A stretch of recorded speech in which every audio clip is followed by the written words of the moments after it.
Colonel Richard Kane, my father, yelled at my own troops while they practiced firing at Fort Bragg. Gaze upon her. The pay of a sergeant is so low that they can hardly afford to buy dog food. He believed he was breaking me down to make me better.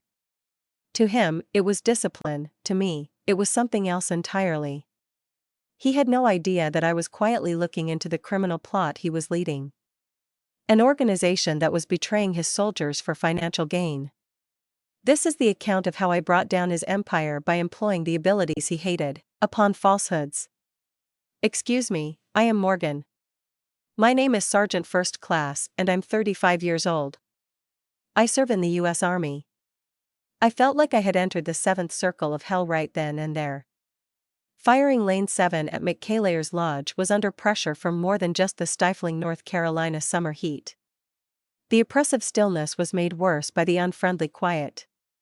Nothing to do with the temperature caused a bead of sweat to trace a chilly route down my spine. As I stood on the outside, I could feel the downward, quick looks. Listen to the low, poisonous murmurs that twisted through the muggy atmosphere. "That's the daughter of Colonel Bishop," whispered one. "Just loud enough for me to catch." "Bet she got a free pass," another person said. As my fingers re-established their usual positions on the cool, weathered metal of my M4 rifle, I gripped the weapon more tightly. Mindfully, I regulated my breath. Throw for 4, receive 4, throw out 4. My heartbeat had become as automatic as the pattern that had been pounded into me. The experience was a barrier. I was completely unknown to them. They failed to notice the subtle silvery scar that protruded from behind my uniform's collar. A keepsake from a location that isn't actually on any map. They had no idea about the bone-deep exhaustion that never really goes away, or the nights spent staring at ceilings in nations whose names they couldn't pronounce. To them, it was just a name, a legacy, a limb. They suddenly spotted him. Colonel Richard Kane, my father, who retired, strode confidently toward the firing line as if he were a deity coming down from his personal Olympus. In the officers' club, tales of this behemoth were recounted with the utmost respect. He was a real legend at Fort Bragg. His stance was impeccable, his silver hair spotless, and his huge presence appeared to drain the air around him. Officers stood above the general populace in his universe. There was zero room for question in my mind regarding the classification he gave me in. I was merely an unappealing shadow cast onto him by circumstance. He was the sun. He made no effort to speak more softly. Everything hinged on the performance. "Carry on," he said, a sinister smile on his lips. Even as a little girl, I remember feeling my stomach tighten into a terrified knot whenever I saw that smirk. "What I've heard is that you're still involved in this soldier game." The words lingered in the atmosphere, each one well targeted. A look of deep disappointment was seen on his face as he made an oblique gesture towards my outfit. "Features. Tell me," he went on, his tone betraying his superiority complex. "What are you making out of a sergeant's pay? Does it suffice as dog food nowadays? Is my reputation still enough to support you?" Silence seized me as my jaw clenched. He was far from done. His eyes darted about as he spun around. An assemblage of youthful privates who, with wide, frightened eyes, were observing the transaction. He lowered his voice into his commanding, authoritative level and began to issue commands. "Examine thoroughly." He pointed a finger at his daughter, me, and ordered the men to stop. A prime illustration of unrealized potential. West Point had reserved a spot for her. There was a chance she could have been an officer and a future leader. This was her other choice. He allowed the revulsion permeate his last remarks as he stopped for dramatic effect. She chose a path few understand, embracing a role that demanded more grit than glory. All sound disappeared. It seemed as if the distant pop-pop of gunfire had disappeared. Within my own ears, there was nothing except a faint, buzzing sound. A rush of humiliation, hotter than the unforgiving Carolina sun, swept up the back of my neck. Suddenly, every single eye on the range was fixed on me, 100 pairs of them, as if waiting for me to explode onto the dusty ground in a fit of rage, weeping, or both. They were on the verge of experiencing letdown. The quieter you become, the more you, was the advice of an early teacher whose visage has faded from my memory but whose words have stayed with me ever since, are able to hear. Everything sounded crystal clear in this bone-chilling stillness. I avoided looking at my dad again. Facing the target, I pivoted away from him. Bring your breath in. Let out a sigh. Keep your discipline strong. For all my life, it had been my sole home. As I brought the M4 up to my shoulder, the stock fell into its usual groove. Both the weight and the cold metal's reassuring presence were comfortable. The only things visible to me were the front sight post and the 100-meter distance black circle. A round of 5 shots. The noise was free of grime, completely dry, and mercilessly conclusive. Sound, sound, sound, sound. The tight silence was ripped apart by 5 explosions. 5 seemingly identical holes appeared in the paper target, creating the illusion of a single ragged tear in the bullseye center. A new type of quiet descended upon the range, characterized by astonishment and reluctant admiration. With a deliberate motion, I set my weapon down on the bench, lowered it, and then faced my father. Like the steel I had just ordered, my eyes were icy and unyielding. He fixed his gaze on the target, his jaw clenched. A little hole. The magnificent Colonel Bishop's facade vanished for an exquisite split second, and unadulterated shock took its place. He was back up there in no time, cleared his throat, and huffed dismissively as he turned away. However, my observation was brief. It was the telltale sign of discomfort. A choice was made in the deepest, most distant corner of my mind while I stood there in the oppressive heat. It was his favorite game, and I was always the one who came out on the losing end. Ended I was going to do. The night before, slumber was a nation outside of its own. It was as if the 4 walls of my cramped Fayetteville flat were pressing in on me. With care, I field-stripped my M4 on the weathered carpeting. A futile effort to bring order to the raging anarchy in my mind, the familiar snaps of metal. On the inner of my eyelids was etched the image of my father's face at the gun range, that mask of haughty contempt. Each time I shut them, a new piece of crisp material would replace the phantom sensation of the icy firearm, recycled paper from another era. In that moment, 17 years ago, I received my admission letter from the University of North Carolina at Chapel Hill. As a young adult, I saw the world as a promise. From the mailbox, I ran home. I held the heavy cream-colored package in my fist like a golden medal. Seeing that distinctive Carolina blue letterhead was like getting a pass to another dimension. I pounced on the opportunity to storm into our grand mansion. The house had the air of a museum rather than a dwelling for its occupants. It was a heavy air, accompanied by the aroma of lemon polish, worn leather, and the power of my father.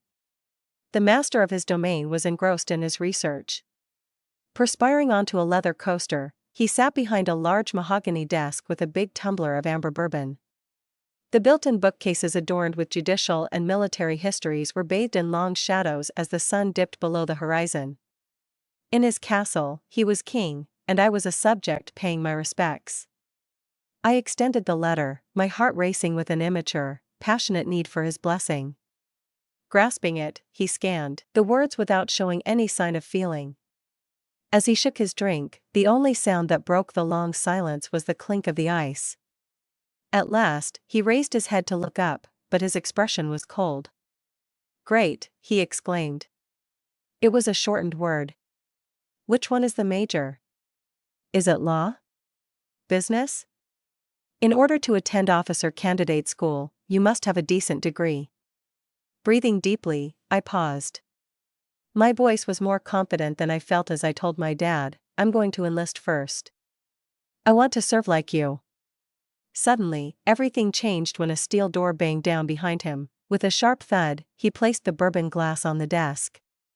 His expression hardened as his voice sharpened with disappointment. "You're wasting your potential," he said. "I didn't invest in you, and now you're wasting it all as an enlisted grunt." "I still have college to go to," I begged for the GI Bill, but he wasn't listening. He abruptly ended our conversation and pulled out a leather-bound checkbook from a private bank.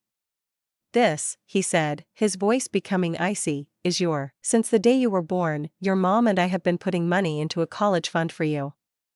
He stared at me intently, saying, it was intended for a future officer, a lawyer, someone of status. I felt my breath catch as he uncapped a fountain pen, wrote out a check for the full staggering amount, and then ripped it into 4 exact pieces with deliberate cruelty. The sound of the ripping was the loudest thing I had ever heard. The 4 white squares fluttered down, falling onto the plush rug like lifeless leaves. If you choose that path, he said, you walk it alone. My mother had been observing the whole conversation.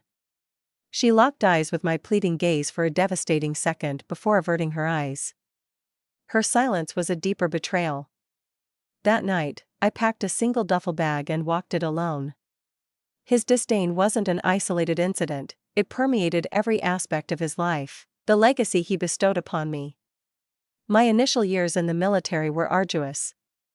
The title of colonel's daughter hung heavy over me like a curse. I put in extra hours at school and volunteered for every unpleasant task simply to disprove his influence. I vividly recall a night in basic training, when I lay on my bunk, wet from a drill in the freezing rain, exhausted and alone. I read a worn-out copy of American Essays that someone had abandoned, discovered the words of Theodore Roosevelt, the man in the arena. Those words became my scripture. My father was the critic. He sat clean and comfortable in the grandstands of my life passing judgment. But I was in the arena. The mud, sweat, fear, and blood were mine. They were real. His rejection hadn't broken me. It had forged me. He wanted me to fail, to come crawling back. His disapproval became my armor, and his rejection turned me into a weapon. Now that I have this armor, how can I confront him in the present? My command center wasn't in some secure, windowless room deep within Fort Bragg, it was on a wobbly, second-hand kitchen table in my cramped, one-bedroom apartment, the kind of place you can get for a sergeant's salary.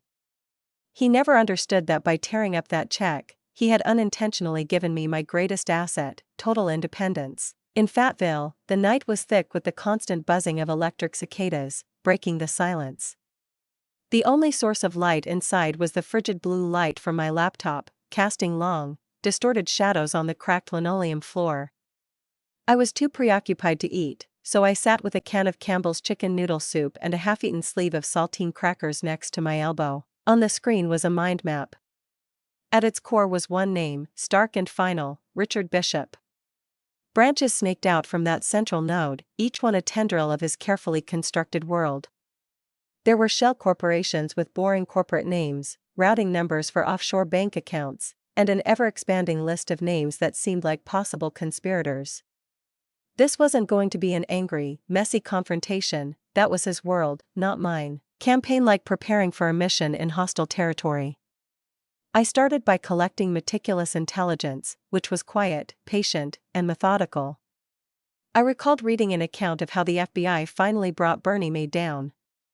It wasn't a dramatic confession or an informant that did it, rather, it was a group of forensic accountants who spent months, if not years, following the money. They sought out the minuscule irregularities, the statistical impossibilities, and anomalies that, when combined, revealed an indisputable criminal truth. While he was probably savoring a 12-ounce steak and a glass of pricey Cabernet at some posh restaurant, I was here, aiming squarely at the heart of his empire, using the very abilities he'd always despised, the patience to sit still for hours, the meticulous attention to detail required to not get your team killed, and the sheer stubborn endurance forged over years of service, to follow orders. My father saw me as nothing more than a simple grunt. I was at the coffee scene, a popular off-base spot where soldiers went to decompress, eating lukewarm soup and plotting his fall from grace. The air was thick with the smell of burnt coffee and cheap cologne. Over the constant hiss of the espresso machine, I overheard 2 non-commissioned officers from the training cadre complaining. They were berating a newly minted lieutenant, a guy whose land navigation skills were so bad that he could get lost in the damn PX, as one of them put it. The other NCO scoffed into his latte in the parking lot. Tell me about it. I wanted to know how a guy like that managed to pass the Q course. I had heard he graduated with honors. Honors? I couldn't believe it. Then the name Preston popped into my head. I knew Preston, the son of a Texas oil tycoon with an endless bank account. However, I also knew from the constant base rumors that he had a less than ideal academic record before enlisting. Something didn't add up. You don't just magically develop the guts and brains to make it through the Special Forces qualification course. It's a crucible, a harsh, unforgiving process meant to separate the weak from the strong. Preston seemed to fit all three of those descriptions. That night, back at my kitchen table command center, I made a new encrypted file on my laptop and named it Preston. I started digging into his publicly available training records using the security clearance that was one of the few perks of my job.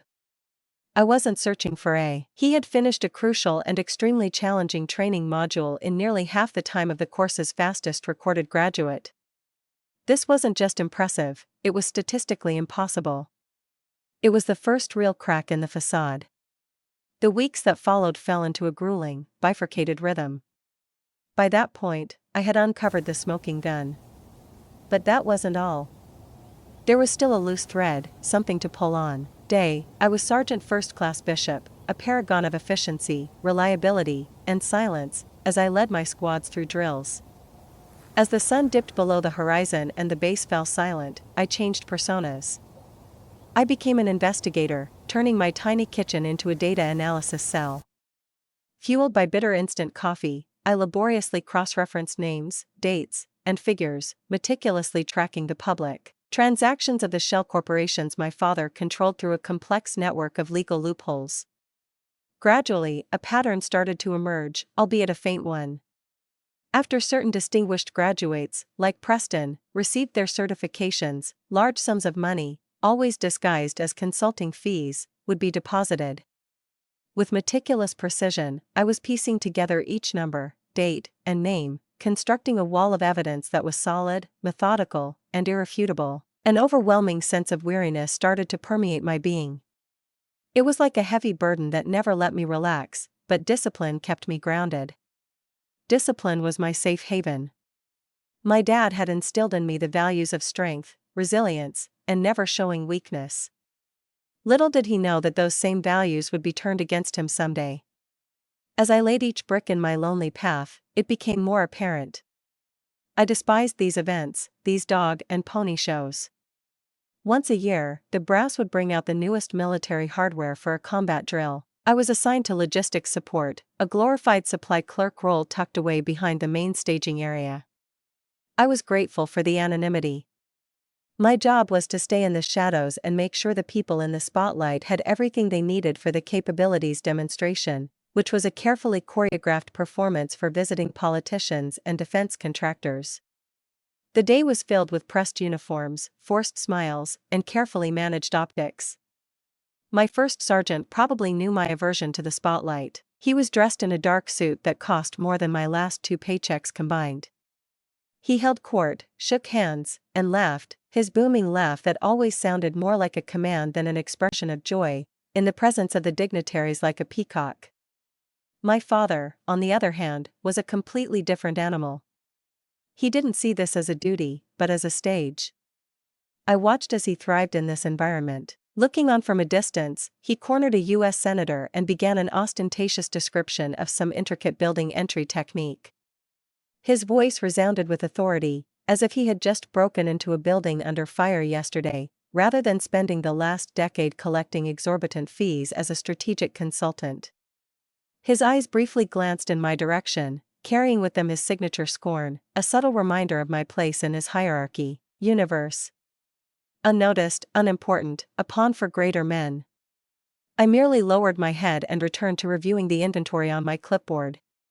Suddenly, there was a noticeable shift. A surge of seriousness drowned out the idle chatter. The assembled individuals stood respectfully aside. General Alan Grant, a 4-star commander of the U.S. Army Special Operations Command, had shown up. He was a legendary figure, a Green Beret whose unassuming competence was as well known as his tactical genius. Men straightened their spines, their ties. Officers stood slightly taller. He moved with deliberate slowness, exuding an air of serene authority that made my father's blustering look staged and insincere. my father reacted first. He stopped the senator in the middle of his sentence and marched forward, hand extended, sporting that brilliant politician's grin. "General Thorne, what an absolute honor, sir." However, General Thorne only nodded courteously, almost dismissively. His eyes were keen and analytical, zoomed past my dad, taking in the whole scene, not just the performance at its core.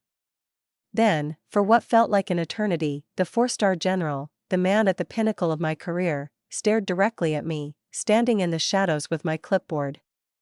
Everything around me came to a standstill. The engines, the distant thump of helicopter blades, and all the noise faded into nothing. Low hum. His gaze shifted from my father and the senator to me. He then began to walk toward me, not toward the VIP grandstand or the polished displays of weaponry. My father froze. I watched his face go through a quick series of emotions, from ostentatious self-importance to confusion, and finally to a flicker of raw, angry indignation, as General Thorne strode past him like he wasn't even there. The general's sleek black uniform, my father's ego took a hammering with each step as his shoes crunched on the gravel. He paused in front of me, not glancing at my rank or name tag, but at the small, faded unit tattoo on my forearm, an emblem that meant everything to those who had been through it, but nothing to those who had been on the outside. His eyes, which contained a universe of experience, were filled with a startling immediate understanding. He reached out and extended his hand. "Sergeant First Class Bishop," he said. His voice was commanding and authoritative without being overbearing. "It was an honor to hear your after-action report from," he paused, naming a classified operation that was barely whispered about in the halls of power. "Last year, you were a quiet professional." He used the words, the sacred words, the greatest compliment one could receive in. He gave my hand a firm squeeze, but it was a sign of respect, not rank. Looking into my eyes, he said, "It's soldiers like you, who are the absolute backbone of this force." I was speechless, a thick, painful lump had formed in my throat, and all I could do was nod sharply. As he turned to leave, I dared to look at my father, who had a hauntingly pale mask of pure, unadulterated shock mixed with an uncontrollable rage. The game had just changed. The board had, the tables had turned, and I felt the earth shake firmly beneath me for the first time. General Thorne's handshake was more than a gesture, it was a key that opened a door I had never known existed. For 2 weeks following the demonstration, everything seemed different. Grudging respect had replaced the whispers that followed me around base, and the burden of my father's name had lifted. Then, out of the blue, a professional-sounding voice called, "Received a formal invitation from the General's office to apply for an instructor position at the Joint Special Operations University, JSOU, in Tampa, Florida." This wasn't just any job, it was a path out of my current situation, a chance at a future where my worth was determined by my accomplishments rather than my surname, a chance to influence the next generation of operators by sharing the lessons I've learned the hard way, and a salary that would be 3 times my current salary, a detail that brought a bittersweet grin spread across my face as I envisioned a life free from the oppressive grip of Colonel Richard Kane. A simple glimmer of hope, unseen for what seemed like an eternity, settled into my chest. I labored over my application, honing my service record until it shimmered. The video interview with the selection committee went off without a hitch. I impressed them with my eloquence, self-assurance, and expertise. The master sergeant was impressed. Someone on the panel informed me that I was their top candidate and that I should expect a formal offer within the week. I gave myself permission to dream. I searched for apartments in Tampa, imagining a cozy place with a balcony where I could sip my coffee in the morning and smell the salt air. I envisioned a life where my value was proven by a signed contract and a consistent paycheck, not by a flimsy, desperate pursuit of approval that never materialized. A new beginning was approaching, and then, just as abruptly as it had come, it disappeared. The sun went down, the door slammed shut, and the deadbolt was thrown. The message came in the form of a lengthy, impersonal email from JSOU HR, with the subject line Instructor, Position, Application. "Sergeant First Class Bishop, we appreciate your interest in the JSOU position, but due to changing operational needs, we have decided to take a different approach with this hiring cycle. We wish you the best in your future endeavors, but there is no explanation. I reached out to my contact on the selection committee, a good master sergeant I'd known for years.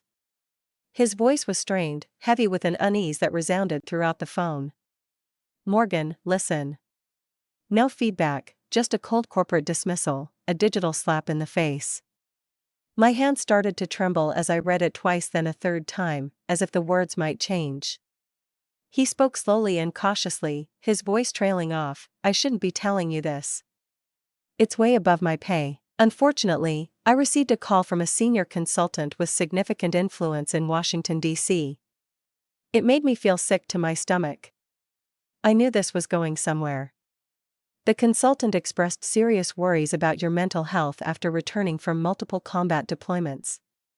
Concerns were raised about your suitability for the position, citing vague post-deployment adjustments, which led to legal action, which immediately ended your nomination.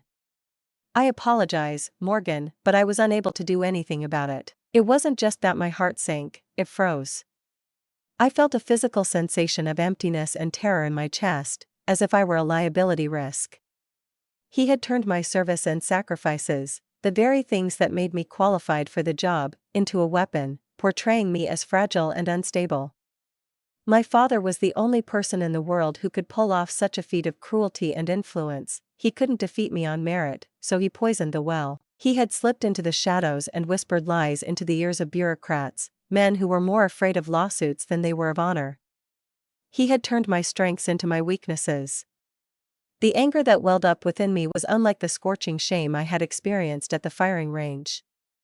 It was icy and surgical, like a solid block of ice forming in my chest, a terrifying clarity. He had crossed a final line. This was no longer about me. I sat in the dark, staring at the screen, thinking about a quote I once read by the Stoic philosopher Alan Aurelius: "The best revenge is to be unlike him who performed the injury." He had acted with malice, with deceit, with cowardice. I would not. It meant that he was dissatisfied with my progress and wanted to destroy me on purpose. That was me in that moment. I slid the cursor across the screen, found a folder on my desktop called Future in Florida, which was filled with apartment listings and daydreams. I went ahead and emptied it without hesitation. Then I went to my secure files and opened the one I had started weeks ago. It was called Richard. Have you ever experienced that? When your tears dry up and are replaced by a cold, hard resolve you weren't even aware you had. Bishop. There was no longer any hope. The only thing left was justice. I needed someone or something to direct my icy rage at. I wanted to know why my father had ruined my future and who or what he was protecting. Lieutenant Preston Hale was the first clue. My father was a military prestige addict. Why else would he go to such extremes to shield an inept officer? And why was he so terrified of me landing a job at JSOU, where I could have helped review training programs? I stayed up all night, my only source of light being the pale glow of my laptop. Armed with my security credentials, I retrieved Preston's complete service record. My focus shifted from financial fraud to the consequences, the human cost. I painstakingly went through the after-action reports, AARs, from his unit's recent deployment to Afghanistan, trying to identify any weaknesses. The questions consumed me, cutting off any possibility of sleep. Scanning reports of firefights, IED strikes, and routine patrols, I looked for a single name or incident that didn't fit. I had transformed from an investigator into a hunter stalking a tragedy through a thick forest of paperwork. Eventually, I found it. The report was designated AR-15-6, and it was filled with dry clinical military jargon. Much of it had been redacted with thick black lines, but my years in the service had taught me to read between the lines, to see the ghosts in the sanitized language. The official protocol for an official investigation into a hostile engagement that resulted in U.S. casualties. My heart started to pound like a slow, heavy drum against my ribs. The date was August 14th. The location was the Quirinal Valley, Afghanistan's Valley of Death. It was a perilous labyrinth of rocky hillsides and hidden enemy positions where some of our bravest soldiers had perished. Two names stood out so starkly, as if they had been cut into the screen: Sergeant First Class Ethan Torres, killed in action, and Mark Sully Sullivan, killed in action, were all named in the report that described the ambush. The report detailed how Lieutenant Preston Hale, the commanding officer, had made a disastrous tactical error by leading his patrol down a narrow exposed trail at the base of the valley, a route that was known to all soldiers in the area as the death funnel. This was a rookie mistake, the type of error that even a first-year cadet at West Point would have known to avoid. It was a death sentence. Anxietiest of all, my hands trembled so badly I could hardly move the cursor. Opening yet another file, the financial records I had meticulously gathered on my father's shell company, I checked the dates and there it was, the last damning piece of evidence, a 7-figure wire transfer. A huge, outrageous sum of money had been transferred from a Cayman Islands trust fund that was registered to the Preston family to an account of one of my. The transfer occurred precisely 3 weeks before Lieutenant Preston Hale's graduation from the Special Forces qualification course, and everything fell into place with a horrifying, sickening finality. My father had sold not only a fraudulent qualification, but also the integrity of the force he professed to love. His actions directly endangered lives in pursuit of personal gain. I staggered to the bathroom, overwhelmed by nausea, the emotional weight finally crashing down on me. I knew Sully and Diaz, we'd had beers at a seedy bar near base, and I overheard them talking about the fishing boat Diaz was planning to buy when he got home. I also saw pictures of Diaz's wife and 2 small daughters that he kept hidden inside, and the bitter taste of the soup and bile on my throat paled in comparison to the overwhelming disgust I felt for my father, his helmet. The focus shifted from me to them. Gone were the days of a ruined career and a lifetime of inadequacy. Now it was about their honor, their future stolen from them and the families they would never see again, and it was about the most disgusting and unforgivable betrayal I could ever imagine. At that moment, something within me snapped, and something new and hard took its place. The Bible verse resounded in my mind, not as a promise of peace, but as a declaration of war. The truth will set you free. I returned to the living room and, with a composed hand, picked up my phone. The other person's voice was serious and alert. It was Major Reed. My own voice sounded robotic and emotionless. I introduced myself as Tessa and introduced Morgan Bishop as our meeting's organizer. I waited for the weight of my words to sink in before speaking. This is no longer about fraud. A serious crime was being orchestrated in a forgotten corner of town. It was the type of anonymous 24-hour establishment that reeked of old coffee and fried bacon. The vinyl on the booth seats was cracked and the fluorescent lights hummed a tired tune. It was the ideal setting for a conversation that would never happen on base. In stark contrast to the pristine mahogany-paneled officers' clubs where my father did business, this was the underworld, and I was about to step into it. Major Tessa Monroe from the Army's Criminal Investigation Division or C didn't appear to be a high-ranking investigator. Clad in civilian attire, with plain jeans and a nondescript blouse, she could have passed for a weary high school teacher grading papers. However, what caught my attention was her sharp, intelligent, and perceptive eyes. As I slid into the booth across from her, they examined me over the chipped Formica tabletop. I spared no small talk, as there was plenty of time for that. Here, I said in a low, even voice, you'll find preliminary financial transactions, the training records of at least 3 suspicious graduates, including Lieutenant Preston Hale, and the full unredacted after-action report concerning the deaths of Sergeant Sullivan and Sergeant First Class Diaz. Tessa remained silent and took out a small encrypted external hard drive, which I slid across the table and placed next to a puddle of condensation from her glass of iced tea. I watched her face as she stared at the screen, her face turning pale under the bright lights. "My God, Bishop," she whispered, her voice barely audible, as she sat at her government-issued laptop, plugged it into the drive, and started typing. For the next 5 minutes, the only sound was the gentle rhythmic clicking of the keyboard and the faraway clatter of dishes from the kitchen. I see your point. None of this is only deceit. The recurring nature of the payments, the fabrication of documents, and the causal relationship to the victims. This whole operation is run by criminals. A RICO case is this one. Organizations influenced by the evidence pointed to a large-scale, coordinated financial misconduct.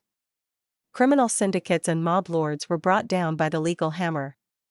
She was essentially lumping my dad together with him. With her voice falling even lower, Tessa leaned forward. The paper trail isn't enough to bring charges against him and ensure their conviction. costs and revenues, rationalized by astute legal representation. Intent must be proven.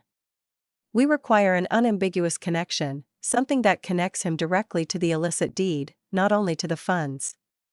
I was the center of her piercing gaze. He must speak directly to us.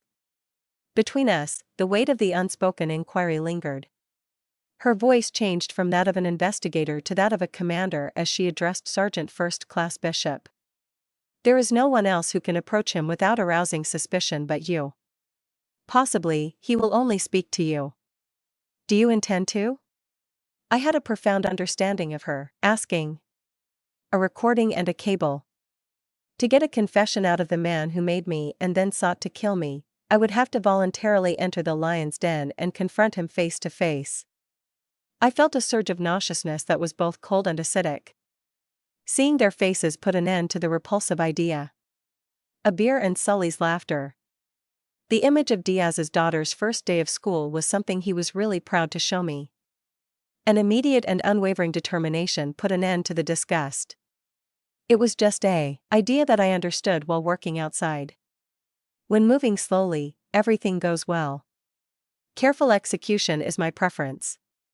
If it were up to me, I would solve this problem. I spoke more confidently than I actually felt, but yet, I promised to participate. Have you thought about what you could need? In a desolate parking lot, Tessa and I met a few days down the road. I was given a pen by her. My dad's favorite pen was a stylish black fountain pen, the kind that looked costly. According to her, it's a digital recorder. Ultra-clear audio, 8-hour playback time. On top, you'll see the activation. You can start and stop with a single click. No-brainer. I decided to jump on the pen that she had. I had never mortgaged a handgun with such a heavy feel. My M4 was built to kill in order to save lives. A man's life, reputation, freedom, and entire universe can be snuffed out with the deft click of this pen. At last, I had my weapon. Not to murder someone, but to eliminate deception. According to Tessa, who is suddenly sounding very businesslike, we have sufficient probable cause to initiate surveillance. We are currently monitoring all of his phone calls and financial dealings. We're constructing the place one layer at a time. However, Morgan gave me a glum face as she examined this pen. The spear's tip is this. It must move people emotionally. It was all laid out. Even though it was unsightly, it was elegant. At the annual Patriots Gala at the Maine Officers Club, my father was supposed to receive a Lifetime Achievement Award for honesty and honor in 2 weeks. It was the ideal setting, where his enormous ego and hypocrisy could shine, and where he would eventually fall from grace. Fort Bragg's magnificent ballroom, the hypocrisy at Officers Club was overwhelming. Under the glare of glittering chandeliers, the air was heavy with the aroma of pricey perfume and catered prime rib. Laughter resounded off the high ceilings as men in crisp dress uniforms and women in glittering evening gowns mixed and mingled. Haunted by my immaculately pressed army service uniform, I lurked in the room's shadows, resembling a ghost. It seemed like every time an audience member glanced over me on stage, I was showered in a dazzling white light. I was the discordant note in their symphony of self-congratulation, the focus. In the light, my dad was relaxing. He smiled down at the adoring throng while holding the trophy, a massive crystal eagle resting on a marble pedestal. A lifelong commitment to honesty and honor was recognized with the prize. I thought I would choke on the irony. Honesty, he started, his voice betraying an artificiality that made my flesh crawl, is a soldier's foundation. Even when the going gets tough, we can always turn to our moral compass for guidance. A gathering of influential East Coasters made up the crowd, waited for him to speak.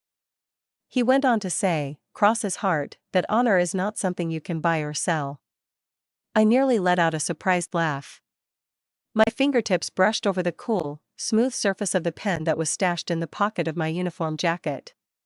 For good measure, I turned it on one last time with a quiet, almost imperceptible click. It was safe to play back the tape from a few hours ago.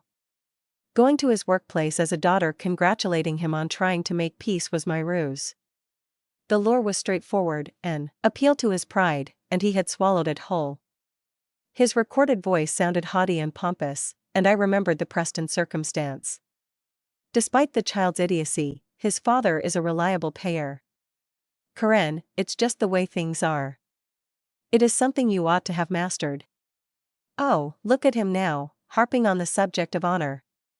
A clap of thunder echoed through the room. As the applause started to die down, it was my signal. I took my first steps. Nobody was marching.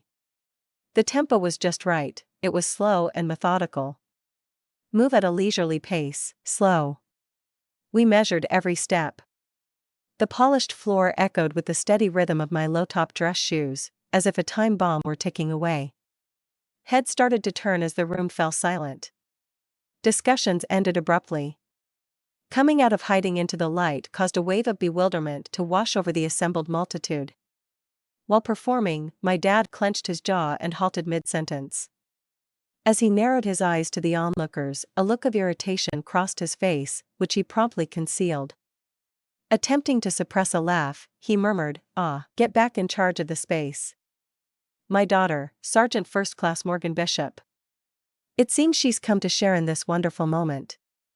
I didn't pay attention. Whispers began to emerge, and I chose to disregard the hundreds of stares. Even when I got to the very front of the stage, I kept going. I focused on one spot as I climbed the 3 little steps. He escaped my gaze. I couldn't take my eyes off of General Ellen Grant, who was seated in the Chief Executive Officer's chair on stage. My chest pounded, squeezed up against my ribs like a caged bird in a state of panic. I maintained a steady gait and a motionless hand position. I was a precisely targeted weapon. I came to a halt right in front of the seat of the 4-star general. Over the ballroom, a strange stillness descended. Yes, this one rule. I thought I could make out the fizz of champagne bubbles popping in the fluted glasses set on the tables because of how silent it was. I remained silent. Before the lectern, I casually took 2 things out of my pocket and set them on the white linen tablecloth. The deep black ink brush and my individual's mobile phone. This was a very important indication.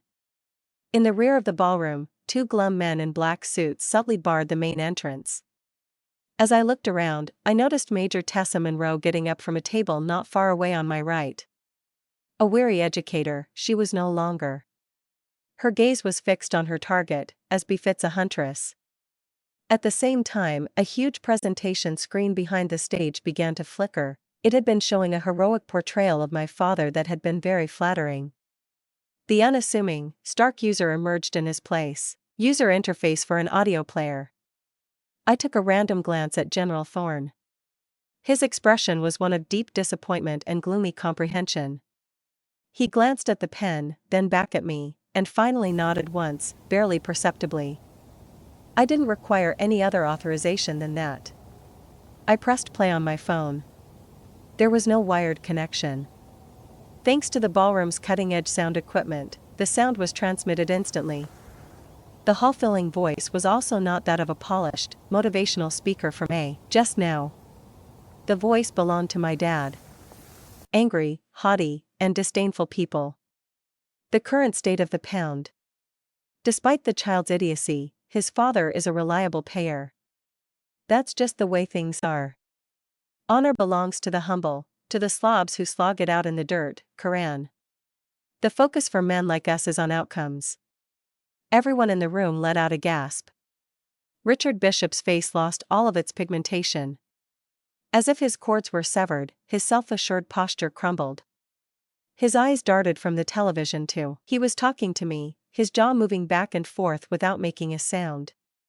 He resembled a fish struggling to breathe. Every precise detail of his illegal organization, even every firing of the men whose lives were forfeit for his avarice, was revealed as the audio tape continued to play. A growing wave of terrified, furious muttering started to break the stunned calm in the room. In real time, alliances formed over decades of slapping backs and bourbon were crumbling. Now on stage was Major Tessa Monroe. Her strides were strong as she strolled past me and came to a complete halt next to my dad. She remained silent. That wasn't necessary. In the abrupt stillness, she said with a clear and frigid voice, addressing Colonel Richard Kane. Sergeant Mark Sullivan and Sergeant First Class Ethan Torres's killings were connected to your involvement in a conspiracy and fraud, and you are currently facing arrest for these charges. Punishment did not come as suddenly as a thunderstorm. A pen's gentle, soundless click signaled its arrival. Even though it was a controlled military mayhem, the aftermath was nonetheless chaotic. While he was my father, the sparkling crowd parted before him like the Red Sea before Moses as the CD agents morganed him away in shackles, his face appearing lifeless and vacant. Those same friends, business associates, and sycophants who had been applauding him moments before now turned their backs on him, engrossed in their own shoes. Subtly, I witnessed famous officers' wives drawing their spouses away, separating themselves from him, and avoiding the stink of his shame. A great kingdom, based on falsehoods, had disintegrated into nothingness inside the confines of a single audio recording. Standing on the stage with a granite visage, General Thorne silently gave commands to the military police who were now protecting the ballroom. I hardly registered his words. As the man who had been my father was led away from this life, I did nothing more than stand there in my dress uniform like a statue. The rush of high-octane excitement that had propelled me for the previous hour evaporated, leaving behind a vast, empty space in the path it leaves behind. I was hoping for a sense of victory, vindication, and a wave of guilt-free contentment, but I got none of those. Victory brought little happiness or excitement. Just a deep, painful emptiness. In spite of his hideous transformation, I owe my shoe-tying skills to the man who showed them to me on the front porch of our last home. The proverbial truth had been released. However, I was discovering that releasing the truth can cause its own pain. Once everyone had left the ballroom and the last of the onlookers had left, after being excused, General Thorne located me in a cramped, vacant conference room behind the scenes. He remained silent. Suddenly, he came over and put a reassuring, heavy hand on my shoulder. "Sergeant First Class, you did the right thing tonight, even if it was very difficult," he stated in a deep voice that echoed through the empty room. His comments soothed me and validated me, but they were not enough to satisfy the emptiness I felt inside. "You had defended the honor of this force more than any prize could." Major Tessa Monroe arrived shortly after, exuding an air of professional efficiency. "We have everything we need, Bishop," she declared, her tone clear. "He confessed to everything on that recording. Unfortunately, they were only a bandage for a much worse wound. The textbooks will include this case." "Everyone kept telling me I did good," I said. "They witnessed a successful operation, the conviction of a criminal, and the dismantling of a crooked network. I felt like the only one standing after a fierce war, standing alone on a battlefield littered with the corpses of my own past." The drive home to my apartment was a blur. The streets of Fayetteville, usually so familiar, felt alien. There would be no champagne tonight, no victory celebration. I walked into my small apartment and went straight to the kitchen. I sat down at the wobbly table, the same table that had served as my command center for this entire campaign. Now it was just an empty table. The laptop was closed. The files were gone. The war was over. I had won. I had triumphed, revealed the truth. I had ensured justice for Sully, Diaz, and countless others. I had protected my honor from my father's deceit. However, in doing so, I had also personally destroyed my own family, what little remained. The triumph felt paradoxically like defeat, and for the first time since this entire nightmare started, I allowed myself to cry. My tears were not for the man being processed at the county jail, nor for the monster he had transformed into. Rather, they were for the victims of the injustice that had been inflicted upon them. A quiet certainty descended upon me as I sat in the dark for a long time, my breath calming, and the tears drying up. That chapter of my life, defined by him, his shadow, and my desperate need for his validation, was finally over. I cried for the loss of that little girl's innocence and the ugly, bitter price of truth. I never paid Richard Bishop a visit in prison and I never wrote to him. Some doors, once closed, are meant to remain that way forever. A year later, the legal storm surrounding Richard Bishop had finally passed. He had been convicted on several federal charges, including fraud, conspiracy, and 2 counts of involuntary manslaughter. His sentence was decades in a place where his influence and name meant nothing. My own life had settled into a new, calmer rhythm. I was still in the army, but things were different. The respect I received from my peers and superiors was immense. I was in a different kind of place this afternoon, a playground on Fort Bragg, filled with the bright, chaotic sounds of children's laughter. It was a weekly event for Gold Star families, a support group, and I had officially accepted the instructor position at the Joint Special Operations University. My transfer papers were signed, and I was moving to Tampa next month. The Florida apartment I had once dreamed of was now a reality, programmed for the spouses and children of soldiers who had died in action. I was assisting Leo, an 8-year-old boy with serious brown eyes and the son of a fallen infantryman, in mastering a tough knot. Leo was clumsily using a ballline, his little fingers snagging the rope. I crouched down on the soft wood chips beside him, guiding his hands through the motion. "You make the rabbit hole," I whispered. The rabbit hopped up the hole, around the big tree, and then, down the hole he had come. All of a sudden, the loop stayed. A huge grin spread across his face as he said, "Wha? Miss Morgan, how on earth are you so skilled at that?" I felt a genuine smile spread across my own face, easy and unforced, Leo asked, his eyes wide with amazement as he peered at the flawless knot. I informed him in a friendly tone that a soldier had instructed me. He once claimed that a good knot can be your lifesaver. True, I was being truthful.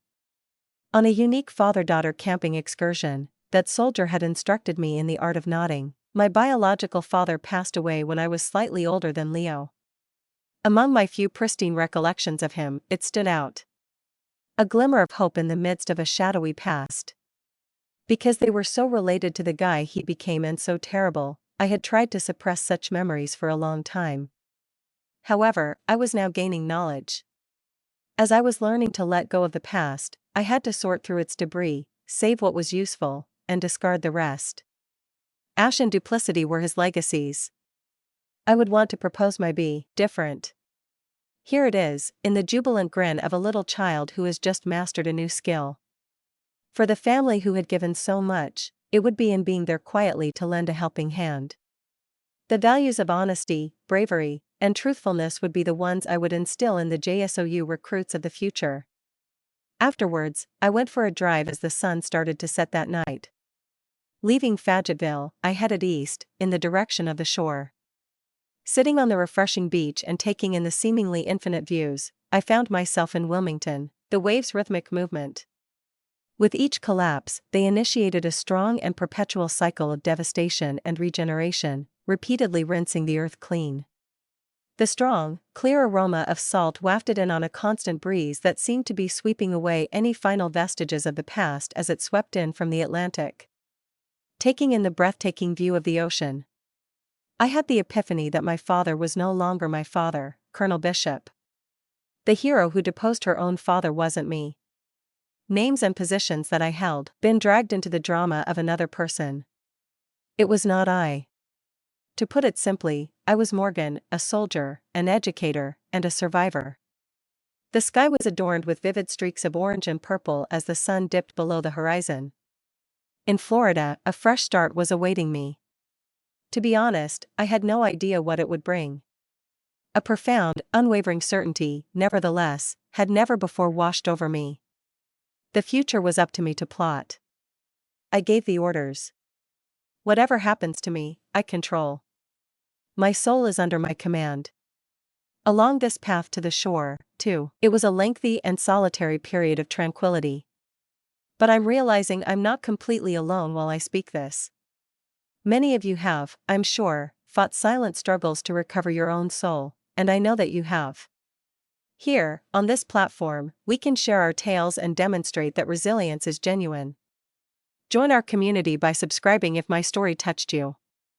Tell this tale to someone who might use the reassurance that they are not alone. Leave a comment telling me what you thought of the initial stride you made toward the commencement of your own self-made success. I intend to read.